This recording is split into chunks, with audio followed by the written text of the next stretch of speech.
Film ഇൻഡസ്ട്രിയും corporate വേൾഡും തമ്മിലുള്ള ഏറ്റവും വലിയൊരു വ്യത്യാസം എന്ന് പറയുന്നത്, നമ്മളൊക്കെ ജോലി കഴിഞ്ഞാൽ രാത്രി വീട്ടിൽ പോകും അല്ലേ?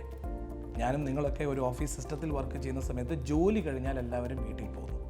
ബട്ട് സിനിമ എന്ന് പറയുന്ന ഇൻഡസ്ട്രിയിൽ ജോലി കഴിഞ്ഞാലും, അതായത് ഷൂട്ട് കഴിഞ്ഞാലും അവർ ഫോഴ്സ്ഫുള്ളി അതേ സ്ഥലത്ത് തന്നെ സ്റ്റേ ബാക്ക് ചെയ്യേണ്ടി വരുന്നു, റൂമിൽ താമസിക്കേണ്ടി വരുന്നു, ഹോട്ടലിൽ താമസിക്കേണ്ടി വരുന്നത് റീസൺ പിറ്റേ ദിവസം രാവിലെ ഷൂട്ട് ഉണ്ടാകാം. അപ്പോൾ അവരുടെ ആ ഒരു ജോബിൻ്റെ, ആ എംപ്ലോയ്മെൻറ്റിൻ്റെ കണ്ടിന്യൂറ്റിക്ക് വേണ്ടിയിട്ടാണ് അവർ ഈ താമസിക്കുന്നത്. അതുകൊണ്ട് തന്നെ ഒരു പോഷ് ആക്ട് എന്നത് നിയമ പ്രാബല്യത്തിൽ വരുമ്പം ആർക്കാണ് അപ്ലിക്കബിൾ?